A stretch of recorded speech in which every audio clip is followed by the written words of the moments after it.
Memang sendirian. Bismillahirrahmanirrahim. Bersama saya Sulung. Hari ini kita belajar tentang struktur dan kaidah teks prosedur. Sebelum kita masuk ke materi yang akan kita pelajari hari ini, kita akan mereview pelajaran sebelumnya, yaitu ciri-ciri dan pengertian daripada teks prosedur itu sendiri. Nah, pengertian daripada teks prosedur adalah teks yang berisi tentang tujuan dan langkah-langkah atau tahapan yang harus ditempuh. Nah, sementara ciri-cirinya meliputi partisipasi manusia, menggunakan verba material, menggunakan verba tingkah laku, dan menggunakan konjungsi yang menyatakan urutan. Nah, selanjutnya sekarang kita akan masuk ke struktur teks prosedur. Nah, yang dimana struktur teks prosedur ini ada 3. Yang pertama adalah pernyataan umum atau tujuan. Pernyataan umum adalah bagian teks yang sering kita temukan dalam bahasa Indonesia. Bagian ini pada awalnya bukan tanpa tujuan, ditetapkan dari awal sebagai informasi. Bagian ini dapat disebut juga dengan bagian deskriptif.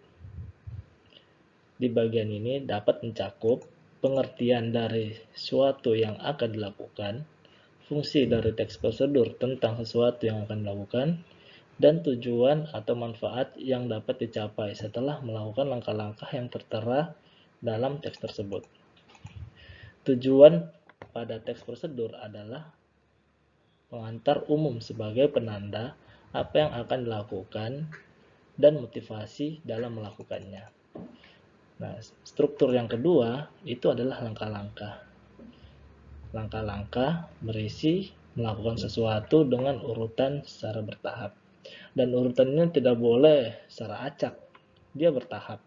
Contoh dari 1, 2, 3, 4. A, B, C, dan D. Nah, dia bertahap. Tidak boleh dia terbalik antara 1 menjadi 4, kemudian menjadi 3, tidak bisa. Jadi dia harus bertahap dari yang awal sampai yang akhir. Nah, yang terakhir ada penegasan ulang. Berisi penekanan pada keuntungan dan ucapan selamat melakukan sesuatu. Nah, penegasan ulang merupakan bagian dari teks prosedur yang berisi tentang simpulan dari suatu prosedur yang telah dilakukan. Bagian ini bersifat opsional, yaitu boleh ada dan boleh tidak dicantumkan dalam teks prosedur.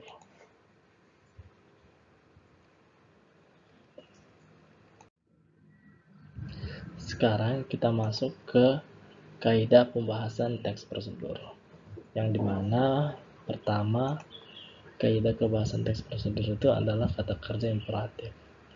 Kata kerja imperatif adalah kalimat yang di dalamnya mengandung perintah. Kalimat ini berfungsi untuk meminta atau melarang seseorang untuk melakukan sesuatu. Nah, contoh kata kerja imperatif adalah sebagai berikut. Kalau misalnya bentuk dasarnya pasti kemudian ditambahkan imbuhan kan, maka bentuk kata pastikan.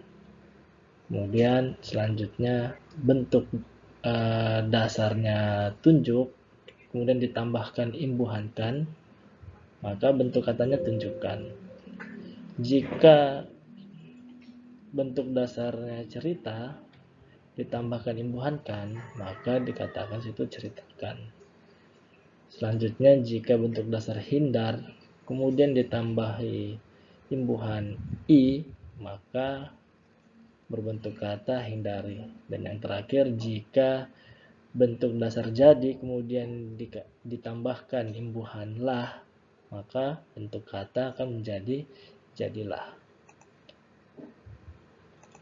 Selanjutnya adalah pernyataan persuasif. Pernyataan persuasif adalah pernyataan yang biasa digunakan untuk mengajak seseorang melakukan sesuatu.